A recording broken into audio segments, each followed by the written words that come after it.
Bonjour à tous et bienvenue sur Mechatronic. Je suis très content de vous retrouver aujourd'hui pour une nouvelle vidéo où on va s'intéresser au dollar cost averaging. Est-ce que c'est intéressant? Pourquoi on aurait envie de faire ça? Et est-ce que ça rapporte effectivement quelque chose? Est-ce que c'est véritablement prouvé que c'est une stratégie intéressante? Tout d'abord, je vous invite à mettre un petit pouce bleu et puis à vous abonner à la chaîne si vous n'êtes pas abonné. Makertronic, c'est une chaîne où je parle de crypto-monnaie et de mining de crypto-monnaie. Et voilà, bah c'est parti, on y va. Alors, c'est quoi le dollar cost averaging ou DCA? C'est une stratégie qui permet de gagner de l'argent dans le temps. Et donc, le but, c'est de ne pas en perdre et de limiter les risques. Voilà, alors c'est une stratégie qui est pas mal pour des gens qui n'ont pas envie de prendre de risques ou de se compliquer la vie. Voilà, donc ça permet de lisser dans le temps l'investissement, hein. C'est aussi fait pour des personnes qui n'ont pas beaucoup d'argent à investir à un moment donné, hein. Par exemple, si vous n'avez pas 10 000 balles à mettre dans une crypto ou 1000 balles ou je sais pas moi, et bah, vous mettez 100 balles tous les mois, par exemple. Voilà, donc ça va permettre de lisser dans le temps votre investissement et donc de diminuer les risques. Donc l'idée derrière tout ça, hein, c'est de pouvoir prendre le moins de risques possible sans prise de tête, hein. Donc il y a des tas d'articles que vous pourrez trouver sur internet, hein, qui vous montrent comment ça fonctionne, hein. Voilà. Après, ne vous fiez pas à tout ce que vous allez lire, hein. Et je vais vous montrer pourquoi il ne faut pas se fier à tout ce que vous allez lire et pourquoi, à mon sens, c'est pas la meilleure stratégie du tout. Alors c'est une bonne stratégie, hein, pour quelqu'un, qu'on se comprenne bien, hein, c'est une bonne stratégie, je pense, pour quelqu'un qui n'y connaît rien en crypto-monnaie, qui n'a pas du tout envie de se prendre la tête, qui veut juste faire son investissement dans le temps, comme on aurait, par exemple, sur un livret A, en bon père de famille, quoi, hein. Par contre, à mon sens, c'est pas un investissement qui est c'est pas l'investissement le plus intéressant, en termes de ratio et de risque, quoi, hein. Alors, il y a un site qui existe, qui s'appelle dcacryptocalculator.com. Donc je vous invite à aller dessus, hein. Ça vous permettra de voir pour chaque crypto, si vous aviez fait un DCA à un moment donné, combien vous auriez gagné ou perdu. Parce qu'il ne faut pas oublier ça, hein, on est sur des marchés qui sont relativement volatiles et donc vous pouvez gagner ou perdre de l'argent, hein. Donc là, par exemple, on va faire comme si on était, alors là, c'est le BNB, on va prendre l'Ethereum. On va prendre l'Ethereum. Alors, on va se dire que vous aviez investi en 2017. Alors, je vais choisir 2017. Toc, en janvier 2017, tiens, voilà. Voilà, le 1er janvier 2017, je commence à investir. Alors, on va mettre 100 dollars, par exemple, par semaine, hein. On va pas les faire par jour, on va faire... Ou toutes les 2 semaines, tiens. Voilà, ça fait 200 dollars par mois, hein. Voilà, et voilà, et on va calculer ça. Et donc, il va nous mettre combien on aurait investi jusqu'à aujourd'hui, hein. Donc, jusqu'à aujourd'hui, on aurait investi 14 500 dollars, hein. On aura à peu près 100 ETH et on aurait gagné 123 000 dollars. Ce qui fait qu'au final, le coût de tout ça, enfin le profit, pardon, il aurait été de 108 000 dollars. Donc comme vous pouvez le voir, si on avait investi en 2017, avec le cours de la monnaie et le bull run qu'il y a eu, ça aurait été très intéressant, puisqu'on aurait multiplié par 10 presque nos gains. Donc ce qu'on peut voir, hein, quand on voit la courbe, hein, c'est qu'on aurait commencé à investir ici, on aurait déjà profité d'un premier bull run, et puis ensuite on a eu une longue période où il ne s'est pas passé grand chose, et puis on a eu le second bull run où on arrive au bout d'ailleurs. Alors, qu'est-ce qu'on peut remarquer quand même sur ce graphique, c'est qu'il y a toute une période où effectivement c'était très très intéressant de faire du DCA, c'est ici, hein, toute la période plate, hein, c'est la période de bear market, comme on l'appelle dans le jargon. Et dans cette période-là, effectivement, ça peut être intéressant d'investir en faisant du DCA. Voilà. Même pendant le premier bull run, c'était aussi intéressant de faire du DCA. Après, c'est pas dit que pendant le second bull run, ça aurait été intéressant de faire du DCA. Si on regarde par contre, quelqu'un qui arrive comme le monde de la crypto, il commence à se démocratiser, on va s'imaginer que quelqu'un arrive en 2020, allez, en août 2020, allez. Et on va refaire le calcul. Voilà, qu'est-ce qu'on peut voir? Quelqu'un qui aurait investi 5 200 $, donc toujours avec le même principe, hein, c'est-à-dire 100 $ toutes les 2 semaines, donc 200 $ par mois, hein, il aurait gagné 4, enfin, il aurait acheté 4,49 Ethereum. Il aurait gagné aujourd'hui 5 540 $. Et en average profit, il aurait gagné quand même, hein, mais il aurait gagné que 337 $. Donc comme vous pouvez le voir, là, c'est tout de suite beaucoup moins intéressant puisqu'on est arrivé au début, ici, on est arrivé au début du bull run. On a eu une jolie phase de montée où on aurait pu prendre des profits.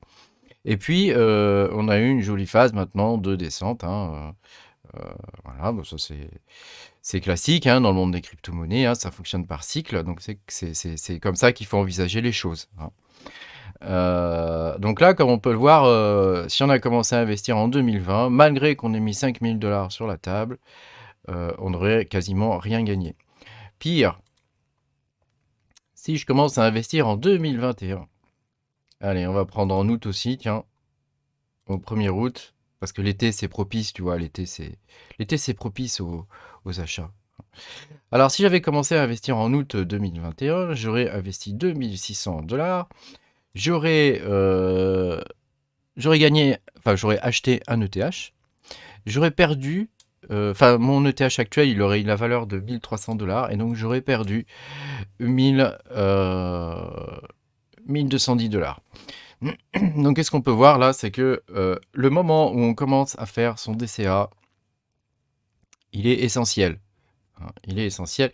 Si on revient au premier graphique, hein, où on était très largement gagnant, il faut bien comprendre que le moment où on va commencer à faire son DCA est vraiment essentiel puisque c'est lui qui va déterminer bah, si on va gagner quelque chose ou pas. Après, là, quand je vous montre l'investissement en 2021, évidemment, si on le laisse courir encore 5 ans, probablement qu'il sera, enfin, c'est même quasiment certain qu'il sera gagnant, hein. Mais je veux dire, autant commencer en plein bear market, hein. C'est le moment où il faut commencer à faire un DCA. Pas en plein bull run, et surtout pas quand on est en phase descendante. C'est vraiment pas un bon moment pour commencer. Donc là, actuellement, on est toujours en phase descendante. Et tant qu'on ne verra pas une courbe plate comme ça, commencer un DCA, c'est peut-être un peu risqué, pour le coup. Parce qu'on risque quand même d'investir de l'argent, de payer plus cher des crypto-monnaies qu'on aurait pu acheter beaucoup moins cher, hein, les acheter en promo. Et ce graphique-là, on peut le refaire pour à peu près n'importe quelle crypto, hein. Alors évidemment, le plus intéressant, c'est sur le Bitcoin, hein, puisque si on avait investi par exemple en 2013, bon, on va pas prendre 2013 parce que le monde des cryptos était pas très connu à cette époque-là.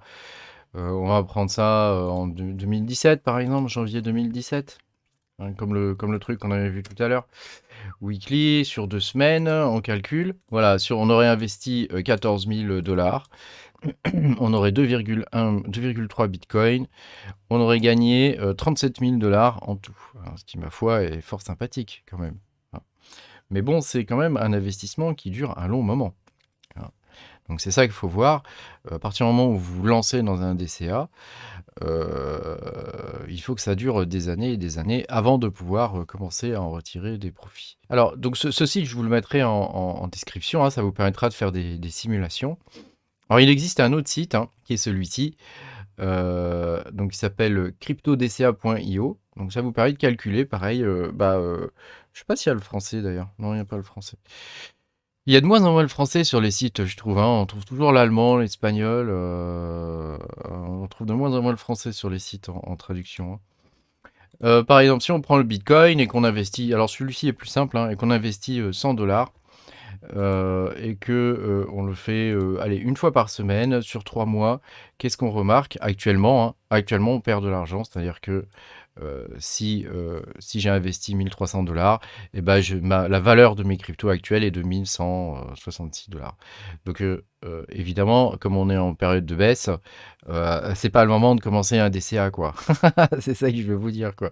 Donc ça peut être très intéressant sur un long, voilà, si on regarde par exemple sur 4 ans, ça peut être très intéressant sur une longue période de temps, mais sur une période courte de temps comme actuellement, c'est pas du tout intéressant. C'est pas le moment à mon sens, hein, après ça n'engage que moi, hein, évidemment, hein, mais je pense que c'est pas le moment de commencer un DCA.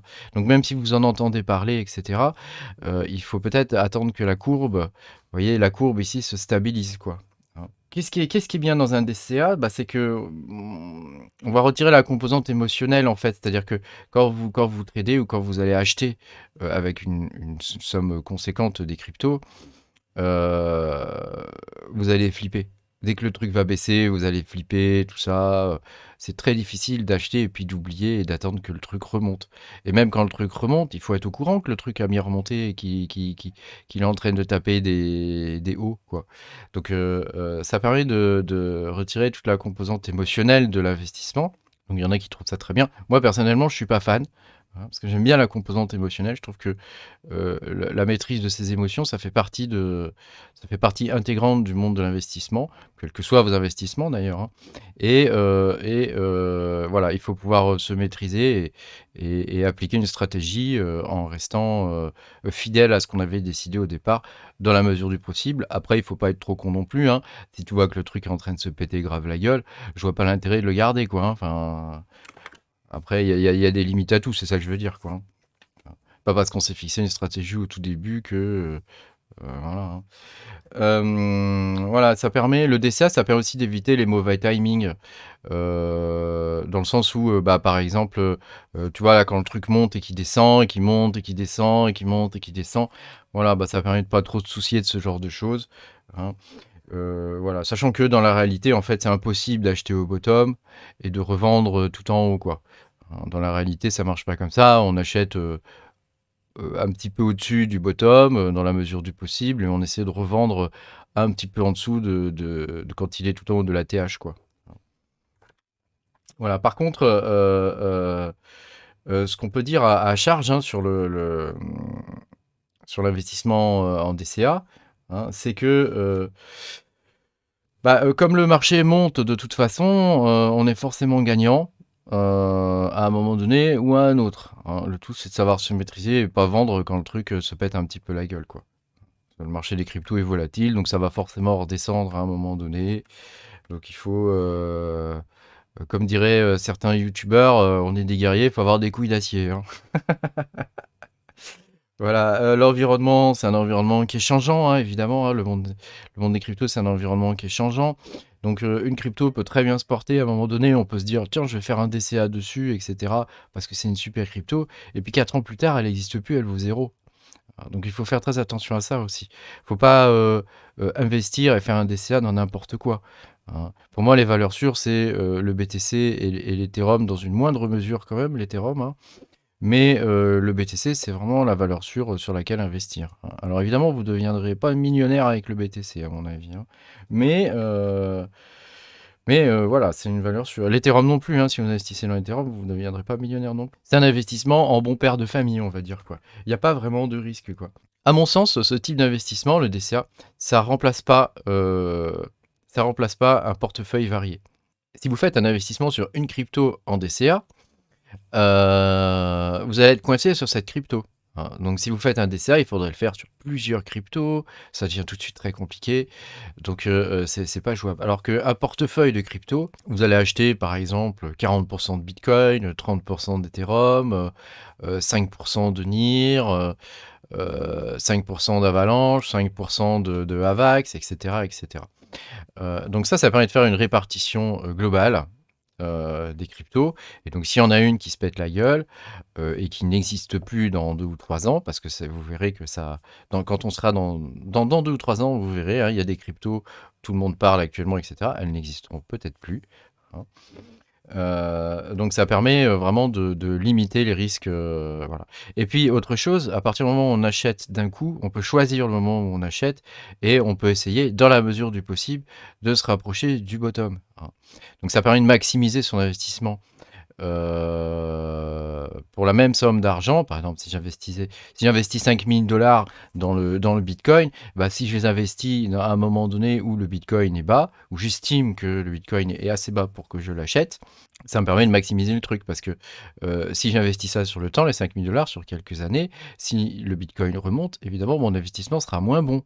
Donc voilà. Alors après, c'est une expérience qui est plus où l'émotionnel rentre plus en compte, quoi, hein, puisque, bah, voilà, mettre un billet de 5 000 par exemple, sur le bitcoin, bon, bah, on se dit: «C'est la crypto-monnaie, si le truc est régulé ou je vais aller savoir quoi, hein, ce qui peut se passer», hein, bon, bah, on sait jamais, quoi, hein. Puis comme de toute façon, il est de plus en plus corrélé avec, la bourse, le SP 500, bah, on se dit que, la période de fête et la période de gloire est un peu terminée, quoi, quelque part. Mais peut-être pas, hein. Ça, on peut pas le savoir, hein, l'avenir, on peut pas deviner l'avenir, on n'a pas de boule de cristal, hein. Donc pour moi, si je résume un petit peu tout ça là, c'est que, le DCA, c'est très bien quand on a un peu peur, du monde de l'investissement, un peu peur du monde des cryptos, qu'on veut pas trop se prendre le chou. On se dit: «Tiens, bon, moi, je vais comme un PEA, quoi, je vais un PEL, je vais placer, 100 balles, tous les mois, dans cette crypto-là», et puis on l'oublie, quoi. Voilà. Après, il faut pas trop l'oublier non plus parce que quand il y a un ATH, quand, la crypto est à son top, c'est quand même là qu'il faut vendre, quoi, hein. Faut vendre et puis essayer de racheter plus bas dans l'idéal. Refaire un DCA quand la courbe, recommence à être plate, quoi, hein. Voilà, moi je suis plutôt fan d'avoir un portefeuille de crypto-monnaies, où on a des bagues, hein, de chaque, crypto, qui nous plaisent. On fait des recherches sur des projets, on s'intéresse un peu au truc, on fait des recherches sur les projets. Est-ce que c'est un projet qui, dans 4-5 ans, 3 ans, pourra être porteur?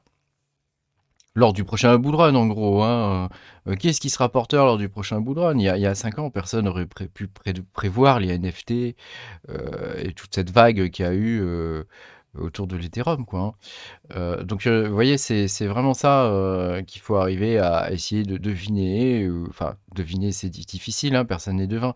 Mais voilà, il y a des projets dans lesquels on voit que les équipes de développement sont sérieuses, qu'il y a des gens qui sont, vraiment motivés, qu'il y a une communauté qui est en train de grossir autour de la crypto. Même si elle est balbutiante, elle est naissante et c'est des gens passionnés. Voilà, donc dans l'idéal, il faut prendre des market cap pas trop hauts. Voilà. Et donc vous voyez ici, il y a les market cap, hein. Donc faut essayer de pas prendre des market cap trop hauts, par exemple. Et voilà, investir, c'est toujours un risque, hein. Alors, dans l'idéal, quand vous bon, je vais pas faire une vidéo, là, c'est une vidéo sur le DCA, mais je vais pas faire une vidéo sur la composition d'un portefeuille. Si ça vous intéresse, mettez-le moi en commentaire. Mais voilà, dans l'idée, il faut essayer d'avoir un certain nombre de cryptos variés avec des risques, bien répartis, hein, donc sur des valeurs sûres, par exemple, où on va avoir, quand même, la grande majorité de son portefeuille. Après le portefeuille, c'est quelque chose qui doit bouger, hein. Quand on est en plein bull run, il faut faire 50 sur des 50-40 sur des cryptos où c'est pas trop risqué et puis tout le reste sur des cryptos un peu plus risqués parce que de toute façon, quand ça pousse, hein, il y a tout qui monte, hein. Et puis, quand on est en période comme actuellement, bah, on a plutôt 90 en stablecoin ou sur des cryptos, beaucoup moins risqués comme l'Ethereum ou le BTC, quoi. Hein, voilà. Merci beaucoup d'avoir suivi cette vidéo. N'hésitez pas à mettre dans les commentaires ce que vous pensez de tout ça et vous, quelle stratégie vous appliquez. Moi, personnellement, je suis pas DCA. Je préfère, acheter à un moment donné des cryptos, et gérer mon portefeuille de cryptos, vendre, acheter, revendre quand le truc descend. Je trouve que c'est plus rentable et on gagne plus d'argent comme ça. Et puis aussi, je trouve ça plus amusant parce que quelque part, quand on investit, il y a un côté ludique aussi, un petit peu dans tout ça, hein. C'est le jeu, hein, donc faut s'amuser avec, hein, il faut pas se prendre trop au sérieux. Évidemment, il faut jouer quelque part avec de l'argent dont vous n'avez pas besoin. Ça, c'est vraiment très important. Même si vous faites du DCA, faites attention. Voilà. Merci beaucoup d'avoir suivi cette vidéo. Pensez à mettre un petit pouce bleu, à vous abonner à la chaîne si vous n'êtes pas abonné. Et puis à bientôt, hein, pour de nouvelles aventures. Salut!